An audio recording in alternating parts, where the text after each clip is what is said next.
Hey everybody, Emil here from Go Ikigai LLC. How are you today? It's day 10. We're here, I'm just sitting on the stairs chilling. And day 10 opens section 2 of the workbook. And those are stone stairs, and there's a great quote from a Turkish poet that will be very poignant as you go through this section. So there are 3 lessons per section. The book is organized to be a companion to Start with a Sparkle, which is now in its 2nd edition. And the companion allows you to read a section, do a section, read a paragraph, or not a paragraph, sorry, read a chapter, do a lesson. And then each of the chapters in Start with a Sparkle, the book, is broken down into subsections, and each of those subsections are sub-lessons in the workbook. So it's a parallel companion. You go lesson by lesson, section by section in the book, and it really illuminates your discovery process when you're looking at your Ikigai the way that I was looking at mine. I say that because part of the journey is learning how to see your memories in a whole new light, looking at your experiences with a fresh perspective, being able to codify and understand what those perspectives mean in terms of your future.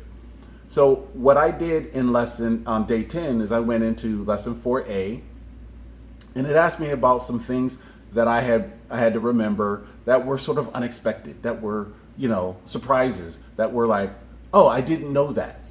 And that one made me think. I had to sit down and sort of marinate with it. And a lot of this that I'm working on, that I'm hoping you guys are working on as well, is that you have to sit with it. You have to just sort of let things take their time, which in our culture, in our current state of affairs, is not easy. But the more we take this time, the more likely we are to discover our Ikigai and then hinge or center it on our future.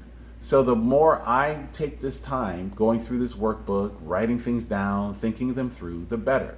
Now, as for today's lesson, the one thing that really hit me as I was writing out my 1-sentence description of where I am today is that I love to react to things. Now, I'm not reactive like emotional. I'm not reactive like, oh my goodness, I'm having these moments where I have to, get really disgusted with or happy by.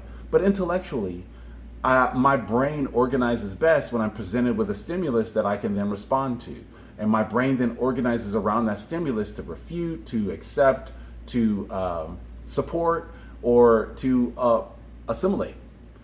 My brain, as I learn more about how I interact with the world around me, is a huge part of how I have expressed my Ikigai, the way that the reason I wake up every day. And so you need to be doing the same thing. You need to be seeing, how does your brain work? Does it work best on initiating? Does it work best on responding? Does it work best in concert with others? Does it work best alone? Discovering your Ikigai helps you with all of these questions and all of these answers, and really gives you a chance to center your life on your purpose. If you want to join me, come hang out with me at www.startwithasparkle.com, and let's do this together. I'm having a ball learning about myself all over again. And I hope that as you join me, you discover your Ikigai too. I'll talk to you soon.